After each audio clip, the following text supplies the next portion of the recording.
ಬನ್ನಿ ಸುಭಾಷ್ ಅವರೇ, ಬನ್ನಿ. ಇದೇ ನಮ್ಮ ಮನೆ. ಓ ಓ ಮನೆ ಚಿಕ್ಕದು, ಏನು ಅನ್ಕೋಬೇಡಿ. ಬನ್ನಿ, ಒಂದು ನಿಮಿಷ ನಮ್ಮ ಅಮ್ಮನ ಕರಿತೀನಿ. ಅವ ಅವ ಅಣಯ್ಯ ಅಣಯ್ಯ, ಬಂದೆನವ, ಒಂದು ನಿಮಿಷ ಬಂದೆ ಬಂದೆ. ಇದೇ ನಿಂಗಂದ್ರಿ ಮನೆ ಚಿಕ್ಕದು ಅಂತ. ನಮ್ಮ ಮನೆ ಇದಕ್ಕಿಂತ ಚಿಕ್ಕದಾಗಿದೆ ರೀ. ಏನೋ ನೀವೆಲ್ಲ ಸಿಟಿಲಿ ಇದ್ದವರಲ್ವಾ, ನಮಗೆ ಅಲ್ಲೂ ಇಲ್ಲಿ ಓಡಾಡೋ ಅಭ್ಯಾಸ, ಆದರೆ ಸಿಟಿಲಿ ಇದ್ದ ಅಭ್ಯಾಸ ಇಲ್ಲ. ಇರಲಿ ಪರವಾಗಿಲ್ಲ. ಮಗ ಅವ್ವ, ಮತ್ತೀಗ ಇವರು ಸುಭಾಷ್ ಅಂತ ಅವ. ಓ ನಮಸ್ಕಾರ ಕಣಪ್ಪ, ನಮಸ್ಕಾರ. ಇವರೇ ಯಾವ ಫ್ರೆಂಡ್ ಕರ್ಕೊಬತ್ತೀನಿಂದಲೇ? ಹೂನವ ಇವರೇ. ಓ ನಿಮ್ಮ ಕಾಲೇಜ್ ಫ್ರೆಂಡಾ? ಕಾಲೇಜ್ನಾಗೆ ಇವರು ಪಾಠ ಮಾಡ್ತಾರ? ಇಲ್ಲವ, ಹಂಗೇನಿಲ್ಲ. ಓ ಅಣ್ಣಯ್ಯನೂ ಬಂದ. ಅಣ್ಣಯ್ಯ, ನಾನು ಒಬ್ಬರು ಫ್ರೆಂಡ್ನ ಕರ್ಕೊಬತ್ತೀನಿ ಅಂತ ಹೇಳಿದ್ನಲ್ಲ, ಇವರೇ ಅಣ್ಣಯ್ಯ ಅದು. ನಮಸ್ಕಾರ ನಮಸ್ಕಾರ ಇವರೇ. ಅಮ್ಮ ನಮಸ್ಕಾರ. ಓ ನಮಸ್ತೆ ನಮಸ್ತೆ. ನಿಮ್ಮ ಹೆಸರು?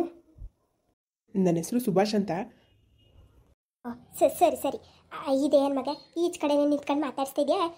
ನಡಿ ನಡಿ, ಬಾರಪ್ಪ ಒಳಗೆ ಬಾ. ಅಲ್ಲ ಕಣ್ಸರು, ಫೋನ್ನಾಗೆ ಏನೋ ಹೇಳ್ಬೇಕು ಅಂತ ಹೇಳ್ತಿದ್ದಲ್ಲವೇ, ಯಾಕೋ ಬೇಜಾರು ಮಾಡ್ಕೊಂಡು ಎದ್ರುಕೊಂಡು ಮಾತಾಡ್ತಾ ಇದ್ದೆ. ಹೇಳವ, ಅದು ಏನಾಯ್ತು ಅಂತ. ಕಾಲೇಜ್ಗೆ ಹೋದವಳು ಕಾಲೇಜ್ಗೆ ಹೋಗ್ದಂಗೆ ಆ ಫ್ರೆಂಡ್ ಯಾರೋ ಕರ್ಕೊಂಬಂದಿದ್ಯಾ? ಅಣ್ಣ, ಅದನ್ನೇ ಹೇಳ್ಬೇಕು ಅಂದ್ಕೊಂಡೆ. ಅಣ್ಣ, ಅದು ನಾನು ನಿಮ್ಮಿಂದ ಒಂದು ವಿಷಯ ಮುಚ್ಚಿಟ್ಟಿದ್ದೆ ಅಣ್ಣ. ಏನು ಸರಸ್ವತಿ, ಏನು ವಿಷಯ? ಏನು ಮುಚ್ಚಿಟ್ಟಿದ್ದೆ? ಅದು ಅಣ್ಣ, ನಾನು 3-4 ದಿವಸದಿಂದ ಯಾಕೋ ಬೇಜಾರು ಮಾಡ್ಕೊಂಡಿದ್ದೀನಿ ಅಂತ ಅನ್ಕೋತಾ ಇದ್ರಲ್ಲ, ಅದು ಬೇರೆ ಏನೂ ಅಲ್ಲ. ಹೇಳವೆ, ಅದೇನು ಅಂತ. ಒಳ್ಳೆ ತಲೆಗೆಡ್ಸ್ಬೇಡದು, ಏನಾಯ್ತು ಅಂತ. ಹೂವ ಅಣ್ಣ, ಮತ್ತೀಗ ಯಾರೋ ಗೊತ್ತಿಲ್ಲ, ಒಂದು ವಾರದಿಂದನೂ ನನ್ನ ಕಾಲೇಜು ಹುಡುಗನೇ ಫೋನ್ ಮಾಡಿ ನಾನು ಎದುರಿಸೋನು ಕಣವ. ಅದನ್ನೇ ನಾನು ಹೇಳ್ಬೇಕು ಅಂದ್ಕೊಂಡು ಹೇಳೋಕ್ಕೆ ಆಗಲಿಲ್ಲ. ನಾನೇನೋ ಹೋಗ್ಲಿ ಬಿಟ್ಟಾಕು ಅಂದ್ಬಿಟ್ಟು ತಲೆ ಕೆಡ್ಸ್ಕೊಂಡು ಸುಮ್ಮನಿದ್ನ. ಇವತ್ತು ಹಣೆಯ ಕಾಲು ಬಿಡಿಸ್ಕೊಂಡಿದ್ರು ಆಗಿರೋದು. ಅಲ್ಲಿ ಮಗ ಒಳ್ಬೇಡ ಕಣವೆ, ಒಳ್ಬೇಡೆ. ಈಗ ಅವಳು ಏನಾಯ್ತು ಅಂತ ಆಮೇಲೆ ಏನಾರ ಇದ್ರೆ ಹೇಳ್ಕೋಬೇಕು ಕಣವೆ. ನಿನಗೆಲ್ಲ ಮುಚ್ಚಿಕೊಂಡ್ರೆ ಹೆಂಗೆ? ನವ ತಪ್ಪು ಮಾಡಿಬಿಟ್ಟೆ. ನಾನು ಅಲ್ಲೂ ಹೆಂಗೂ ನಿಂಗೂ ಎಲ್ಲನೂ ಹೇಳ್ಬೇಕಿತ್ತು. ಏನು ಹೇಳ್ದಂಗೆ ಮುಚ್ಚಿಕೊಂಡು ಇವಾಗ ಹಿಂಗಾಯ್ತು ಕಣವ. ಅದಾದಮೇಲೆ ಅದೇ ನಂಗೆ ಫೋನ್ ಮಾಡ್ತಿದ್ದ ಅಂತ ಹೇಳಿದ್ನಲ್ಲ, ಅವನು ನಾನು ಹೋಗೋ ದಾರಿಲಿ ಅಡ್ಡ ಹಾಕ್ಬಿಟ್ಟು ನನ್ನ ಹತ್ರ ಕೆಟ್ಟದಾಗ ನಡ್ಕೊಂಡಾಗ ಬಂದಿದ್ದ ಕಣವ. ಅವ್ನು ಬೇರೆ ಯಾರೂ ಅಲ್ಲ, ನನ್ನ ಕಾಲೇಜ್ನಾಗೆ ಅವನಿಗೆ ಪಾಠ ಮಾಡ್ತಿದ್ದ ಹುಡುಗನೇ. ಅಯ್ಯೋ ಬಡ್ಡಿ ಮಗುಂಗೆ ಗ್ರಾಚಾರ ಬಿಡ್ಸಾಕ್ಬಿಡ್ತೀನಿ. ನಂಬರ್ ಕೊಡವೆ, ನಂಬರ್ ಕೊಡು ನೀನು. ಅಲ್ಲಿ ಎಲ್ಲಿ ಸಾಯ್ತಿರ್ತಾನೆ ಹೇಳು, ಅವನಿಗೆ ಮಾಡ್ತೀನಿ. ನನ್ನ ತಂಗಿ ಬಿಸಕ್ಕೆ ಬಂದರಲ್ಲ, ಅವ್ನು ಎಷ್ಟಿರ್ಬೇಕು ದಿಮಾಕು. ಅದಕ್ಕೆ ಫೋನ್ ಮಾಡೋಕ್ಕೆ ಹೋದೆ ಕಣ. ನಿಮಗೆ ನೋಡಿ ನಿಂಗೆ ಫೋನೇ ಹೋಯ್ತಾ ಇರಲಿಲ್ಲ. ನನಗಂತೂ ಭಯ ಆಗಿತ್ತು. ಆ ಟೈಮಾಗೆ ಇವರು ದೇವ್ರ ಬಂದಾಗ ಬಂದು ನನ್ನ ಕಾಪಾಡಿರು ಕಣಣ್ಣ. ಹೌದು ಸರ್, ನೀವ ಕಾಪಾಡಿದ್ದು ನನ್ನ ತಂಗಿಯ. ನೀವು ತುಂಬ ದೊಡ್ಡ ಮನಸ್ಸು ಸರ್. ನನ್ನ ತಂಗಿನ ನಾನು ಕಾಪಾಡ್ಕೊಳಕ್ಕಾಗಲಿಲ್ಲ, ನೀವು ಬಂದು ಕಾಪಾಡಿದ್ದೀರಲ್ಲ. ನಿಮಗೆ ನಾನು ಎಷ್ಟು ಋಣಿಯಾಗಿದ್ರೂ ಸಾಕಾಗಲ್ಲ. ನಿಮ್ಮ ಋಣನ ನಾವು ಹೆಂಗ್ಸ ತೀರ್ಸೋದು? ಇಷ್ಟೊಂದು ವಿಷಯಕ್ಕೆಲ್ಲ ಋಣ ಗಿಡ ಅಂತೆಲ್ಲ ಯಾಕೆ ಮಾತಾಡ್ತೀರಾ? ಪ್ರತಿಯೊಂದು ಹೆಣ್ಣನ್ನ ಕಾಪಾಡಬೇಕಾಗಿರೋದು ನಮ್ಮ ಕರ್ತವ್ಯ ಅಷ್ಟೇ. ಹಂಗಾಗಿ ನಾನು ಕಾಪಾಡಿದ್ದು, ಅದು ಬಿಟ್ಟರೆ ಬೇರೇನೂ ಇಲ್ಲ. ನೀವೇನು ಇಷ್ಟೊಂದೆಲ್ಲ ದೊಡ್ಡದಾಗಿ ಅನ್ಕೋಬೇಡಿ. ಆ ಜಾಗದಲ್ಲಿ ಯಾರಿದ್ದಿದ್ರೂ ಕಾಪಾಡ್ತಿದ್ದೋ. ಪರವಾಗಿಲ್ಲ ಬಿಡಿ. ಹೇಳೋದು ನಿಂದು ಅಡ್ಗುಣ ಕಣಪ್ಪ. ನನ್ನ ಮಗಳಿಗೆ ಏನಾರ ಹೆಚ್ಚು ಕಮ್ಮಿ ಆಗಿದ್ರೆ ನಾವು ಹೆಂಗಪ್ಪ ನಾವು ಜೀವನ ಮಾಡಬೇಕಿತ್ತು? ನಾವು ತಲೆ ಎತ್ಕೊಂಡು ತಿರ್ಗಂಗಿತ್ತಪ್ಪ. ನಿನ್ನ ಋಣವ ನಾವು ಹೆಂಗಪ್ಪ ತೀರ್ಸೋದು? ನೋಡಿಮ್ಮ, ಸಮಾಧಾನ ಮಾಡ್ಕೊಳ್ಳಿ, ಏನೂ ಆಗಲ್ಲ. ನಿಮ್ಮ ಮಗಳು ಚೆನ್ನಾಗಿರ್ತಾರೆ. ಏನೋ ಒಂದ್ಸರಿ ಹಿಂಗೆಲ್ಲ ಆಗೋಯ್ತು ಅನ್ನೋಕ್ಕೆ ಯಾವಾಗಲೂ ಹಿಂಗಾಗುತ್ತೆ ಅಂತ ಹೇಳೋಕ್ಕಾಗಲ್ಲ. ಬಿಡಿ ಹೋಗಲಿ. ಅವರು ಒಂದು ಸ್ವಲ್ಪ ನಿಮಗೆ ಮೊದಲೇ ಹೇಳಿದಿದ್ರೆ ಎಲ್ಲ ಸರಿ ಹೋಗಿರೋದು. ಸರ್, ನೀವು ಹೇಳೋದು ದಿಟ್ವೆಯ್ಯ ಅಲ್ಲ ಕಣವೆ. ನೀನು ಯಾಕೆ ಹಿಂಗೆ ಮಾಡೋದು? ನೀನು ಏನೇ ಇದ್ರು ಎಲ್ಲ ಹೇಳ್ಕೋಬೇಕು ಕಣವೆ. ಈಗಿನ ಕಾಲದಲ್ಲಿ ಹೆಣ್ಮಕ್ಳು ಜೀವನ ಮಾಡೋಕ್ಕಾಗದವ? ನೀನು ಎಲ್ಲ ಹೇಳ್ದಂಗೆ ಎಲ್ಲ ಮುಚ್ಚಿಕೊಂಡು ಹೇಗೆ ಹಿಂಗೆ ಮಾಡೋದು ನೀನು? ಸರು, ಎಲ್ಲ ಹೇಳ್ಕೊಳವ, ನಿಂಗೆ ಕೈ ಮುಗಿತೀನಿ. ಇಂಥ ವಿಷಯಗಳನ್ನೆಲ್ಲ ಹಂಗೆಲ್ಲ ಮುಚ್ಚಿಕೋಬಾರ್ದು ಕಣವೆ. ಇಲ್ಲ ಅಣ್ಣ, ಇಲ್ಲ, ಇನ್ನು ಯಾವತ್ತೂ ಈ ಥರ ಮಾಡಲ್ಲ ನಾನು. ನನಗೆ ಇಷ್ಟೊಂದೆಲ್ಲ ಆಗುತ್ತೆ ಅಂತ ನಂಗೆ ಅಂದ್ಕೊಂಡಿರಲಿಲ್ಲ. ನನಗಂತೂ ತುಂಬ ಭಯ ಆಗೋಗಿತ್ತು ಅಣ್ಣ. ಹಿಂಗೆಲ್ಲ ಮಾಡೋಕ್ಕೆ ಹೋಗ್ಬೇಡಿ ಯಾವತ್ತೂ. ಏನೇ ಇದ್ರು ಯಾರನ್ನ ಅಂದ್ರು ನೀವು ಬಂದು ನಮ್ಗೆ ಹೇಳ್ಕೋಬೇಕು. ಇಲ್ಲಾಂದರೆ ನಮ್ಗೆ ಹೆಂಗೆ ಗೊತ್ತಾದತ್ತು ಹೇಳು?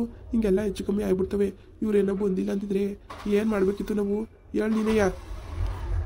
ಸರಿ ಕಣಣ್ಣ, ಆಯಿತು, ಇನ್ನು ಯಾವತ್ತೂ ಮಾಡಲ್ಲ. ಸರಸ್ವತಿ ಅವರೇ, ನೀವೊಂದು ಪೊಲೀಸ್ ಸ್ಟೇಷನ್ಗೆ ಕಂಪ್ಲೇಂಟ್ ಕೊಟ್ಬಿಟ್ಟಿದ್ರು ಎಲ್ಲ ಸರಿ ಹೋಗಿರೋದು. ನೀವು ಏನು ಹೇಳ್ದಂಗೆ ಪೊಲೀಸ್ ಸ್ಟೇಷನ್ಗೂ ಕಂಪ್ಲೇಂಟು ಕೊಡ್ದಂಗೆ ಹಿಂಗಿದ್ರೆ ಹೆಂಗೆ ನೀವು? ಹಾಂ, ಈಗಿನ ಕಾಲದಲ್ಲಿ ಹೆಂಗಿರ್ಬೇಕು ಹೆಣ್ಮಕ್ಳು? ಹ್ಞೂ ಸರ್, ತಪ್ಪಾಯಿತು. ಧ್ರುವ ಸರ್, ನಿಮ್ಮ ಋಣವಯ್ಯ ಅಂಕ ತೀರ್ಸೋದು ನಾನು ನನ್ನ ಮಗಳನ್ನ ದೇವ್ರು ಬಂದು ಮುಂದೆ ಕಾಪಾಡಿದ್ರಲ್ಲ, ನಿಮಗೆ ಏನು ಹೇಳೋಕ್ಕೂ ಗೊತ್ತಾಯ್ತಾ ಇಲ್ಲ ನನಗೆ. ನೀವು ಏನು ಹೇಳ್ಬೇಡಿ, ಆರಾಮಾಗಿರಿ, ಪರವಾಗಿಲ್ಲ. ಯಾಕೆ ಇಷ್ಟೊಂದು ಫೀಲ್ ಆಯ್ತಾ? ಅವರು ಕಷ್ಟದಲ್ಲಿದ್ದರೂ ಕಾಪಾಡಿದೆ ಅಷ್ಟೇ. ಏನು ಈಚ ಕಡೆ ನಿಂತ್ಕೊಂಡು ಮಾತಾಡ್ತಾ ಇದೀವಿ. ಸರ್ ಬನ್ನಿ ಒಳಿಕೆ, ಬಾರಪ್ಪ, ಬಾ ಒಳಿಗೆ ಬಾ. ವಾ ಕರ್ಕೊಬಾ ಒಳಿಕೆ. ಆಯಿತು ಕಣವ. ಸರ್, ನೀವು ಇದೇ ಊರವರ ಇಲ್ಲ ಬೇರೆ ಕಡೆಯಿಂದ ಬಂದಿದ್ದೀರಾ? ಅಯ್ಯೋ ಇಲ್ಲ ಇಲ್ಲ, ನಾನು ಇದೇ ಊರವನಲ್ಲ. ನಾನು ಸ್ವಲ್ಪ ಸುಮ್ಮನೆ ಹಂಗೆ ಬಂದಿದ್ದೆ. ನಾನು ಬೆಂಗಳೂರಿನವ್ರು ನಾನು. ಹೌದೇ? ಓ ಸರಿ ಸರ್, ಆಯಿತು. ಯಾವ್ದಾರ ಕೆಲಸದ ಮೇಲೆ ಏನಾರ ಬಂದಿದ್ದೀರಾ? ಇಲ್ಲ ಇಲ್ಲ ಇಲ್ಲ, ಸುಮ್ಮನೆ ಹಂಗೆ ಇಲ್ಲಿ ವಾತಾವರಣ ಎಲ್ಲ ಚೆನ್ನಾಗಿರುತ್ತೆ ಅಂತ ಬಂದಿದ್ದಷ್ಟೇ. ಓ ಹಂಗ ಸರ್, ಸರಿ ಸರಿ ಆಯಿತು. ಅವ್ವ ಕರ್ಕೊಬ ಒಳಿಕೆ.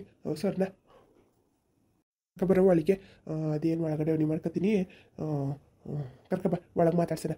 ಈಚ ಕಡೆ ನಿಂತ್ಕೊಂಡು ಏನು ಚಂದ. ಸರಿ ಅಣ್ಣ, ಆಯಿತು. ಸುಭಾಷ್ ಅವರೇ ಬನ್ನಿ, ಒಳಗೆ ಬನ್ನಿ. ಅಲ್ಲ, ಅದು ನಂಗೆ ಟೈಮ್ ಆಗ್ತಿತ್ತು, ನಾನು ಹೋಗ್ತಿದ್ದೆ. ಇನ್ನೊಂದು ಸರಿ ಬರ್ತೀನಿ ಬಿಡಿ. ಅಯ್ಯೋ ಇದೇನು ಹಿಂಗಂದ್ರಿ? ಪರವಾಗಿಲ್ಲ, ಬನ್ನಿ ಒಳಗೆ. ಯಾಕೆ ಇಷ್ಟೊಂದು ನಾಚ್ಕೋತಾ ಇದ್ದೀರಾ? ಬನ್ನಿ ನೀವು. ಆ ಥರ ಅಲ್ಲ, ನಿಮ್ಮನ್ನು ಇಲ್ಲಿವರೆಗೂ ಬಿಡೋಕ್ಕಂತ ಅಷ್ಟೇ ಬಂದಿದ್ದು ನಾನು. ಪರವಾಗಿಲ್ಲ ಬಿಡಿ, ಇನ್ನೊಂದು ಸರಿ ಯಾವಾಗಾದರೂ ನೋಡೋಣ, ಸಿಗೋಣ. ಇಲ್ಲ ಇಲ್ಲ, ಬನ್ನಿ ನೀವು ಒಳಗೆ ಬನ್ನಿ, ಪರವಾಗಿಲ್ಲ. ಒಂದು 5 ನಿಮಿಷ ಕೂತ್ಕೊಂಡು ಹೋಗೋರಂತೆ ಬನ್ನಿ. ಅಣ್ಣ ಅವ್ವ ಪಾಪ ನಿಮಗೋಸ್ಕರ ಏನಾರ ಮಾಡಿರ್ತಾರೆ. ನಾನು ಫೋನ್ ಮಾಡಿ ಹೇಳಿದ್ದೆ, ಏನಾರ ಮಾಡಿರಿ, ನನ್ನ ಫ್ರೆಂಡ್ ಬರ್ತಾಯಿದ್ದೀನಿ ಅಂತ. ನೋಡಿ, ನಮ್ಮ ಮನೆಗೆ ಇಲ್ಲಿವರೆಗೂ ಬಂದು ನನ್ನ ಜೀವನನ ಕಾಪಾಡಿದಲ್ದೆಯ ನೀವು ನನ್ನ ಇಲ್ಲಿವರೆಗೂ ಬಿಟ್ಟು ಹೋಗೋಕ್ಕೂ ಬಂದು ಏನೋ ತಿಂದಂಗೆ ಉಣ್ದಂಗೆ ಹೋದರೆ ಏನು ಚೆನ್ನಾಗಿರುತ್ತೆ. ಬನ್ನಿ ನೀವು. ಮತ್ತೆ ಅದೇ ಹೇಳ್ತಿರಲ್ಲ, ಬಿಡಿ ಹೋಗಲಿ. ಸರಿ ಸರಿ ಆಯಿತು, ಬನ್ನಿ ಒಳಗೆ. ನೀವು ಇಷ್ಟೊಂದು ಸಂಕೋಚ ಪಡ್ಕೋಬೇಡಿ. ಇದನ್ನು ನಿಮ್ಮ ಮನೆ ಅಂತಲೇ ಅಂದ್ಕೊಳ್ಳಿ. ಬನ್ನಿ ಸವಳಿಕೆ, ಬನ್ನಿ ಬನ್ನಿ, ಸಂಕೋಚ ಪಡ್ಕೋಬೇಡಿ. ಇದೇನಿದು ಹಿಂಗಾಯ್ತಲ್ಲ? ಇವ್ರು ಯಾರ ಮನೇನೋ ಏನೋ. ನಾನು ಹಂಗೆಲ್ಲ ಹೋಗೋದು ಸರಿನಾ? ನಾನು ಇವ್ರನ್ನ ಬಿಟ್ಟು ಬರೋಕೆ ಅಷ್ಟೇ ಬಂದಿದ್ದು. ಇವ್ರು ನೋಡಿದ್ರೆ ಒಳಗೆ ಬನ್ನಿ ಊಟ ಮಾಡಿ ಅಂತವ್ರಲ್ಲ. ಹೋಗ್ಲಿ, ಹೋಗೋಣ ತೆಗೆ. ಪಾಪ ಇಷ್ಟೊಂದು ಕರೆದವ್ರೆ, ನಾನು ಹೋಗದೆ ಇರಬಾರ್ದು. ಸರಿ ಆಯಿತು, ಬರೋ. ಮತ್ತು ಎಲ್ಲರೂ ಲೈಕ್ ಮಾಡಿ, ಶೇರ್ ಮಾಡಿ, ಹಂಗೆ ಸಬ್ಸ್ಕ್ರೈಬ್ ಮಾಡಿಕೊಂಡು ಸಪೋರ್ಟ್ ಮಾಡಿ. ಕಥೆನ ತುಂಬ ಇಷ್ಟಪಡ್ತಾ ಇದ್ದೀರಾ, ನನಗಂತೂ ತುಂಬ ಇಷ್ಟ ಆಗ್ತೈತೆ. ನಿಮ್ಮ ಕಮೆಂಟ್ಸ್ ಎಲ್ಲ ಓದ್ತಾ ಇದ್ದೀನಿ, ಎಲ್ಲರ ಕಮೆಂಟ್ಸು ಓದ್ತೀನಿ. ತುಂಬ ಇಷ್ಟ ಆಯಿತು. ನೋಡೋಣ, ಆದರೆ ಟ್ರೈ ಮಾಡ್ತೀನಿ 2-3 ವೀಡಿಯೋ ಹಾಕೋಕ್ಕೆ. ಆಗಿಲ್ಲ ಅಂದರೆ ನೋಡೋಣ, ಹೆಂಗಾಗುತ್ತೋ ಹಂಗೆ ಮಾಡ್ತಾಯಿರ್ತೀನಿ. ಹಿಂಗೆ ಸಪೋರ್ಟ್ ಮಾಡ್ತಾಯಿರಿ, ಬರ್ತೀನಿ.